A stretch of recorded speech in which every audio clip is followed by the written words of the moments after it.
Mpox அல்லது monkey box இது தொடர்பாக இலங்கையில் தற்பொழுது ஒரு பாரிய பேசுபொருள் உருவாகி இருக்கின்றது. ஏனென்று சொன்னால் அண்மையில் உலக சுகாதார ஸ்தாபனத்தினால் இந்த மங்கி பாக்ஸ் அவதானம் தொடர்பாக சர்வதேச ரீதியாக ஒரு எச்சரிக்கை விடுக்கப்பட்டிருக்கின்றது.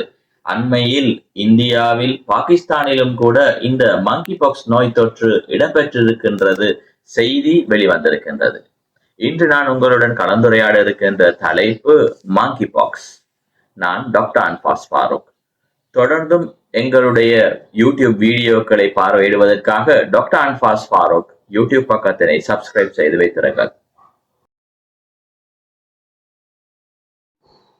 எம்பாக்ஸ் அல்லது மாங்கி பாக்ஸ் என்கின்ற நோய் ஒரு டிஎன்ஏ வைரஸினால் ஏற்படுகின்றது. அண்மை காலங்களில் நாங்கள் கோவிட் தாக்கத்தினால் பாதிக்கப்பட்டு தற்பொழுதுதான் மீண்டெழுந்து வந்திருக்கின்ற நிலையில் இந்த வைரஸ் நோய்கள் தொடர்பான செய்திகள் வருகின்ற சந்தர்ப்பங்களில் மக்கள் பெரிதும் பயப்பட்டு கொண்டிருப்பதை நாங்கள் அவதானித்துக் கொண்டிருக்கின்றோம். என்றாலும் கூட இன்று வரை இந்த மாங்கி பாக்ஸ் நோய் இலங்கையில் எந்த ஒரு நோயாளியும் தற்பொழுது வரை நோயாளியும் இனங்காணப்படவில்லை என்று சுகாதார அமைச்சும் தெரிவிக்கின்றது. என்றாலும் எங்களுடைய அண்மைய நாடுகளான பாகிஸ்தான், இந்தியா போன்ற நாடுகளில் இந்த நோய் பரவல் ஏற்பட்டிருப்பதற்கான செய்திகள் வெளிவந்து கொண்டிருக்கின்றன. இந்த டிஎன்ஏ வைரஸினால் ஏற்படுகின்ற இந்த மாங்கி பாக்ஸில் 2 திரிபுகள் காணப்படுகின்றன. கிளாட் 1, கிளாட் 2 என்கின்ற 2 திரிபுகள் காணப்படுகின்றன. எனவே இது தொடர்பான செய்திகள் வெளிவந்த வண்ணம் தான் காணப்படுகின்றன. கோவிடினை போலல்லாது இந்த எம்பாக்ஸ் என்கின்ற நோய் புதிதாக உருவாக்கப்பட்ட நோயா அல்லது கடந்த காலங்களில் இருந்தே வருகின்ற நோயா என்று பார்த்தால் ஆம், இது 1950களில் இருந்தே உலகம் அறிந்த ஒரு வைரஸ் தொற்றாகத்தான் கருதப்படுகின்றது. 1950களில் முதலில் பரிசோதனைக்காக வைக்கப்பட்டிருந்த ஒரு குரங்குகளில் இனங்காணப்பட்ட இந்த நோய் 9 மாதம் நிரம்பிய ஒரு குழந்தைக்கு காவத் தொடங்கியதன் பின்னர் தான் இந்த நோய் தொற்று ஆரம்பிக்கப்பட்டிருப்பதாக வரலாறுகள் தெரிவிக்கின்றன.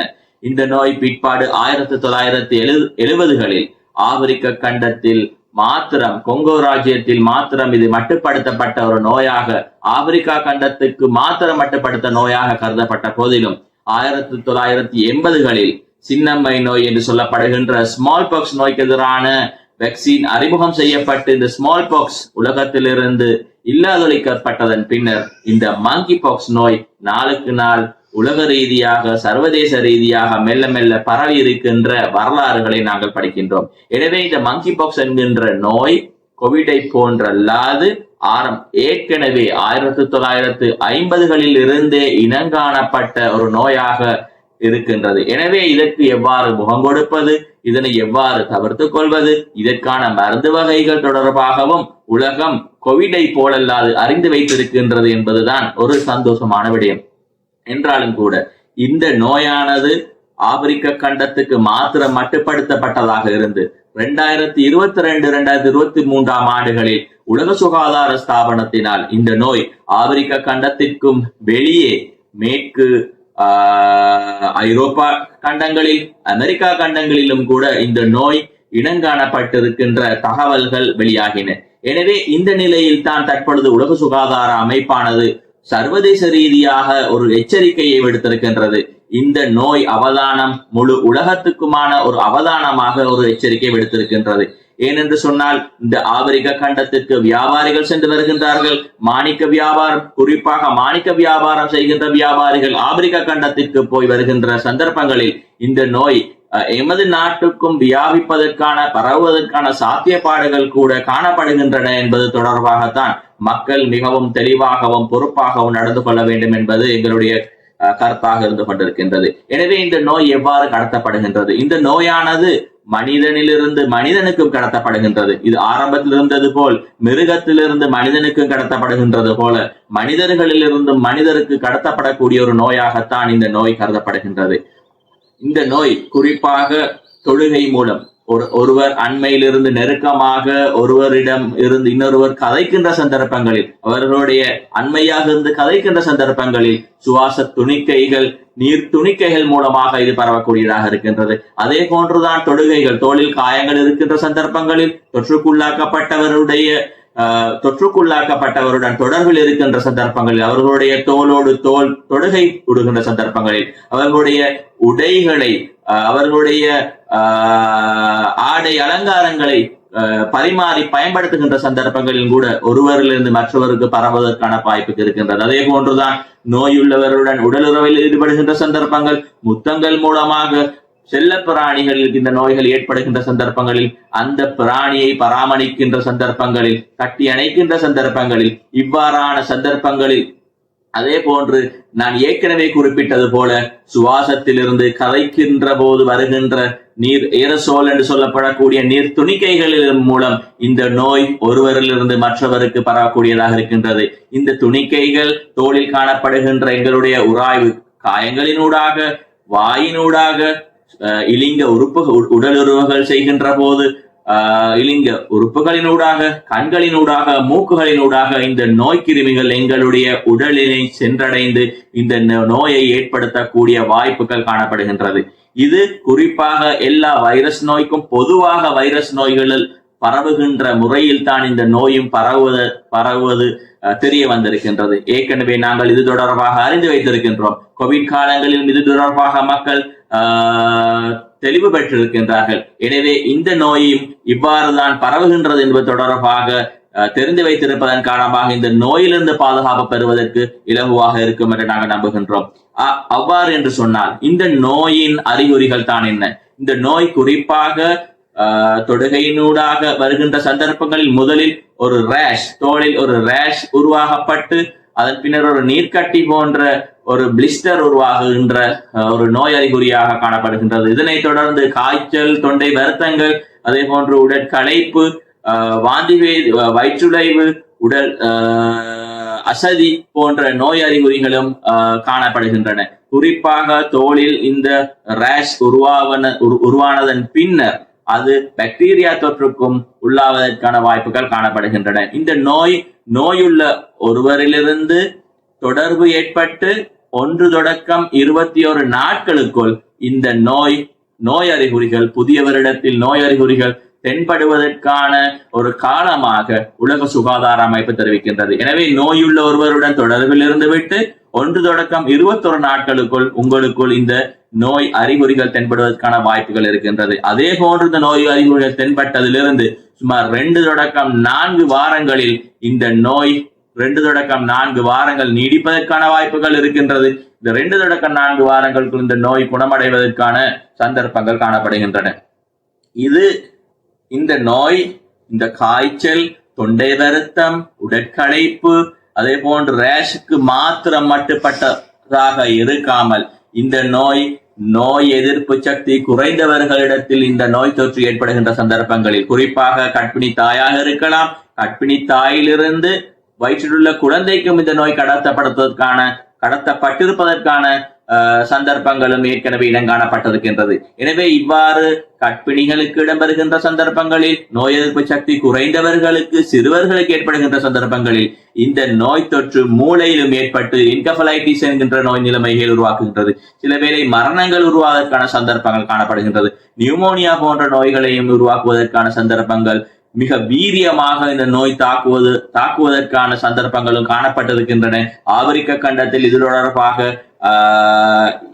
தொடர்பான நோய் நிலைமைகளும் பதிவாகி இருக்கின்ற தகவல்கள் தான் காணப்படுகின்றன. ஆகவே இந்த நோயை நாங்கள் எவ்வாறு இனங்கண்டு கொள்ளலாம், எவ்வாறு டயக்னோஸ் செய்து கொள்ளலாம்? இந்த நோய் நாங்கள் ஏற்கனவே குறிப்பிட்டது போன்று காய்ச்சலை தொடர்ந்து ஸ்கின் ரேஷ் ஏற்படுகின்ற ஒரு நோயாகத்தான் இருக்கின்றது. எனவே பொதுவாக ஸ்கின் ரேஷ் ஏற்படுகின்ற பல்வேறுபட்ட நோய்களும் தற்பொழுது சமூகத்தில் காணப்படுகின்றன. சிக்கன் பாக்ஸாக இருக்கலாம், ஹெர்பீஸாக இருக்கலாம், சொறி சிறங்குகள் போன்ற நோய்களாக இருக்கலாம், மீசல்ஸாக இருக்கலாம். எனவே பல்வேறுபட்ட இவ்வாறு காய்ச்சலுடன் ரேஷஸ் உருவாகின்ற நோய்கள் காணப்படுகின்ற சந்தர்ப்பங்களில் இந்த மங்கி பாக்ஸும் கிட்டத்தட்ட இதே அளவிலான, இதே போன்றதான ஸ்கின் ரேஷுடன் சேர்ந்ததான காய்ச்சல் நோய் நிலைமைகள் தான் காணப்படுகின்றன. எனவே இந்த நோயை முறையாக இனங்காண்டு அதற்குரிய மருந்து வகைகளை எடுத்துக்கொள்வது மிக அவசியமான விடயம் ஒன்றாக இருந்து கொண்டிருக்கின்றது. ஏனென்று சொன்னால் இந்த மங்கி பாக்ஸின் காரணமாக பாரதூரமான விளைவுகளும் ஏற்படுகின்றன. எனவே இது ஒரு வைரஸ் நோய் என்கின்ற காரணத்தினால் இந்த டிஎன்ஏ வைரஸ் என்கின்ற காரணத்தினால் இந்த நோயை இனங்கண்டு கொள்வதற்காகவும் PCR பரிசோதனை தான் காணப்படுகின்றது. நாங்கள் இது தொடர்பாக ஏற்கனவே அறிந்து வைத்திருக்கின்றோம். அண்மையில் நாங்கள் அறிந்து வைத்திருக்கின்றோம். கோவிட் நோய் நிலைமைகளின் போது கூட PCR பரிசோதனைகள் தான் பெறப்பட்டன. எனவே இந்த நோயை இனங்கண்டு கொள்வதற்காக இந்த தோலில் காணப்படுகின்ற ரேஷஸில் உருவாகின்ற பிளிஸ்டர்ஸில் காணப்படுகின்ற நீர் மாதிரிகள் சலத்தினை பரிசோதனை செய்கின்ற சந்தர்ப்பங்களில் அதிலிருந்து PCR செய்கின்ற சந்தர்ப்பங்களில் இந்த நோயை இலகுவாக கண்டறியக்கூடிய வாய்ப்புகள் இருக்கின்றது. அதே போன்றுதான் இந்த நோய் பரவுகின்ற முறை தொடர்பாக நாங்கள் கதைத்தோம். டிராப்லெட்ஸ் மூலமாக நீர்த்துணிக்கைகள் மூலமாக பரவுகின்றது. எனவே வாயிலிருந்து மூக்குத்துவாரத்திலிருந்து குதத்துவாரத்திலிருந்து நீர் மாதிரிகளை பரிசோதனை PCR பரிசோதனைக்கு உட்படுத்துகின்ற சந்தர்ப்பங்களில் இந்த நோயை டயக்னோஸ் செய்வதற்கான வாய்ப்புகள் இருக்கின்றது. எனவே இந்த நோய்க்கான மருந்துகள் காணப்படுகின்றதா? அவ்வாறு என்று பார்த்தால் இது ஏற்கனவே இனங்காணப்பட்ட நோய் என்கின்ற சந்தர்ப்பங்களில் இந்த நோய்க்கு எதிராக எம்பாக்ஸ் நோய்க்கு எதிராக மங்கிபாக்ஸ் நோய்க்கு எதிரான வேக்சின்கள் கண்டுபிடிக்கப்பட்டிருக்கின்றன. அதாவது குறிப்பாக இந்த நோயுள்ள ஒருவருடன் தொடர்பு ஏற்பட்டதிலிருந்து 4 நாட்களுக்குள் இந்த எம்பாக்ஸ் நோய்க்கு எதிரான வேக்சின் வகைகளை பாவிக்கின்ற சந்தர்ப்பங்களில் இந்த நோயிலிருந்து பாதுகாப்பு பெறுவதற்கான வாய்ப்புகள் காணப்படுகின்றது. அதே போன்றுதான் ஹை ரிஸ்க் கேட்டகரி என்று சொல்லக்கூடிய செக்ஸ் ஒர்க்கர்ஸ்களாக இருக்கலாம், ஆப்பிரிக்க கண்டத்துக்கு அடிக்கடி போய் வருகின்றவர்களாக இருக்கலாம், நோயாளிகளுடன் தொடர்பு வருகின்ற சுகாதார சேவை ஊழியர்களாக இருக்கலாம். இவ்வாறு இவர்களுக்கு ஹை ரிஸ்க் கேட்டகரிஸ் உள்ளவர்களுக்கும் இந்த நோய்க்கு எதிரான வேக்சின்களை பாவிப்பதன் காரணமாக இந்த நோயிலிருந்து விடுபடுவதற்கான வாய்ப்புகள் சந்தர்ப்பங்கள் காணப்படுகின்றது. அதே போன்றுதான் இந்த நோய் ஏற்பட்ட இந்த ரேஷுக்கு எதிராக தொண்டை வருத்தங்கள் வருகின்ற சந்தர்ப்பங்களில், காய்ச்சல் ஏற்படுகின்ற சந்தர்ப்பங்களில் அதற்கு ஏற்றாற்போல் ஒரு உயர்ந்த உகந்த முறையில் ஹைட்ரேஷன்கள் செய்து காய்ச்சலுக்கு எதிரான மருந்துகள் பாவித்து உடற்களைப்புக்கு எதிரான மருந்துகளையும் பாவித்து சப்போர்ட்டிவ் கேரை வழங்குகின்ற சந்தர்ப்பங்களில் இந்த நோயிலிருந்து ஓரளவு பாதுகாப்பு பெறுவதற்கான வேக்சினை வழங்கி முறையான சப்போர்ட்டிவ் கேரை வழங்குவதன் மூலமாக இந்த எம்பாக்ஸ் நோயிலிருந்து பாதுகாப்பு பெறுவதற்கான சந்தர்ப்பங்கள் இருக்கின்றது. எனவே இது போன்றுதான் அதே போன்று ஏற்கனவே உள்ள வைரஸ் நோய்களுக்கு எதிராக வழங்கப்படுகின்ற வைரஸ் எதிர்ப்பு மருந்துகளும் கூட இந்த நோய்க்கு எதிராக வழங்குவதற்கான சந்தர்ப்பங்கள் காணப்படுகின்றன. குறிப்பாக இது தொடர்பாக தெளிவுடன் இருக்க வேண்டிய இன்னொரு விடயம்தான் இதன் போது ஏற்படுகின்ற ரேஷஸ் சில வேளைகளில் சின்னம்மையை போல, சிக்கன் பாக்ஸை போல, ஹெர்பிஸ் தொற்றை போல, மீசில்ஸை போல, அதே போன்று சிறங்குகள் போன்றதான ஸ்கின் ரேஷ் தான் ஏற்படுகின்றன. எனவே இந்த எம்பாக்ஸ் நோய் உங்களுக்கு இந்த எம்பாக்ஸ் நோய் இவ்வாறான தோலில் பள்ளங்கள், தழும்புகள், ரேஷஸ் ஏற்படுகின்ற சந்தர்ப்பங்களில் முறையான வைத்தியரை அணுகுவது ஒரு முக்கியமான ஒரு விடயமாக கருதப்படுகின்றது. ஏனென்று சொன்னால் சாதாரணமாக குணமடையக்கூடிய இந்த சிறங்காக இருக்கலாம் மற்றும் இன்னொரு சிக்கன் பாக்ஸ் போன்ற நோய்களாக இருக்கலாம். இவைகளுடன் இது மங்கி பாக்ஸ் என்கின்ற நோய் மாறுபடுவதற்கான, பிழையாக புரிந்து கொள்வதற்கான சந்தர்ப்பங்கள் காணப்படுகின்றன. ஏனென்று சொன்னால் இந்த மங்கி பாக்ஸ் நோயினால் பாரதூரமான பின்விளைவான நோய்களும் ஏற்படுவதற்கான சந்தர்ப்பங்கள் நான் ஏற்கனவே குறிப்பிட்டது போன்று என்கெபலைட்டிஸ் போன்ற நோய்கள், நியூமோனியாக்கள், ஹார்ட்டில் ஏற்பட்டு மயோகார்டைட்டிஸ் போன்ற விடயங்கள், கண்ணில் இதன் பாதிப்பு காரணமாக கோனியல் இன்ஃபெக்ஷன் காரணமாக பார்வைகள் இழக்கப்படக்கூடிய சந்தர்ப்பங்கள், இவ்வாறான பாரதூரமான விளைவுகளை உண்டு பண்ணக்கூடிய சந்தர்ப்பங்கள் இருக்கின்றது. என்றாலும் இதனை ஆரம்பத்தில் இனங்கண்டு முறையாக மருந்து வகைகளை பாவிப்பதன் காரணமாக இதிலிருந்து பாதுகாப்பு பெறுவதற்கான சந்தர்ப்பங்கள் இருக்கின்றன. இந்த நோயிலிருந்து நாங்கள் எவ்வாறு எங்களை காத்துக்கொள்ளலாம்? இந்த நோய் ஏற்கனவே நாங்கள் குறிப்பிட்டோம், கோவிடை போன்று வைரஸினால் ஏற்படுகின்ற ஒரு நோய். எனவே முறையான சுகாதார பழக்க வழக்கங்களை கடைபிடிக்கின்ற சந்தர்ப்பங்களில் இந்த நோயிலிருந்து எங்களை பாதுகாத்துக் கொள்வதற்கான சந்தர்ப்பம் கிடைக்கின்றது. எனவே சமூக இடைவெளியை பேணுகின்ற நோயாளியுடன் சமூக இடைவெளியை பேணுகின்ற சந்தர்ப்பங்களில், முறையாக கைகளை சவர்க்காரமிட்டு கழுகின்ற சந்தர்ப்பங்களில், நோய் இனங்காணப்பட்ட ஒருவரை தனிமைப்படுத்தல் செய்கின்ற முறை, இவ்வாறு நாங்கள் கோவிட்டின் போது பல தடவை இது தொடர்பாக நாங்கள் எச்சரிக்கைகள் விடுத்திருக்கின்றோம். இது தொடர்பாக அறிவு அனுபவம் காணப்படுகின்றது. எனவே இந்த நாட்டுக்கு இந்த நோய் வருகின்றது என்று சொன்னால் ஒன்று வெளிநாட்டிலிருந்து கொண்டு வரப்பட வேண்டும், அது ஹாபரினூடாக துறைமுகத்தினூடாக வர வேண்டும், அல்லாவிட்டால் விமான நிலையத்தினூடாகத்தான் இந்த நோய் உள்ளவர்கள், நோய் தொற்றுக்கு இலக்கானவர்கள், நோய் தொற்றுள்ளவர்களுடன் தொடர்பில் இருப்பவர்கள் வெளிநாட்டிலிருந்து வர வேண்டும். எனவே இவ்வாறு வெளிநாட்டிலிருந்து வருபவர்களை இந்த நோயை ஐடென்டிஃபை பண்ணுவதற்காக, டயக்னோஸ் பண்ணுவதற்காக, இந்த வைரஸ் நோய் என்கின்றதன் காரணமாக இதற்கு ஒரு PCR பரிசோதனை தான் காணப்படுகின்றது. எங்களுடைய நாட்டிலும் PCR இயந்திரங்கள் தற்பொழுது காணப்படுகின்றது. எனவே இந்த நோயை இனங்காண்பதற்கு, அதே போன்று இந்த நோயிலிருந்து தவிர்த்து கொள்வதற்காகவும் விமான நிலையங்களிலும் இந்த தொடர்புகள், இந்த ஆப்பிரிக்க கண்டத்திற்கு போய் வருகின்றவர்களிடம் ஒரு சர்வேலன்ஸ் செய்து, இந்த பரிசோதனைகளும் செய்து இந்த நோயை இலங்கைக்கு வராமல் தடுத்துக் கொள்வதற்கான சந்தர்ப்பங்களும் காணப்படுகின்றது. அதற்கு மேலதிகமாக முறையான சுகாதார நடைமுறைகளை நாங்கள் பேணி நடக்கின்ற சந்தர்ப்பங்களில் இந்த நோயிலிருந்து எங்களை பாதுகாப்பதற்கான சந்தர்ப்பம் கிடைக்கின்றது. நோய் ஏற்பட்டாலும் கூட ஏற்கனவே இனங்காணப்பட்ட ஒரு நோய் என்கின்றபடியால் இதற்கான மருந்து வகைகளும் காணப்படுகின்றது. எனவே இப்பொழுது எந்த விதமாக பதட்டப்படுவதற்கான அவசியமும் காணப்படுவதில்லையே என்றாலும் கூட நாங்கள் இது தொடர்பாக தெளிவுடன் இருக்க வேண்டும்.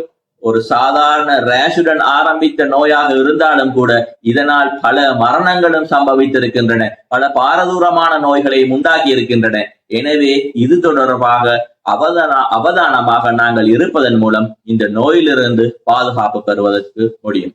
தொடர்ந்தும் இவ்வாறான மருத்துவம் தொடர்பான வீடியோக்களை பார்வையிடுவதற்காக எங்களுடைய டாக்டர் அன்பாஸ் ஃபாரூக் யூடியூப் பக்கத்தினை சப்ஸ்கிரைப் செய்து பெல் ஐக்கோனையும் கிளிக் செய்து வைத்திருங்கள்.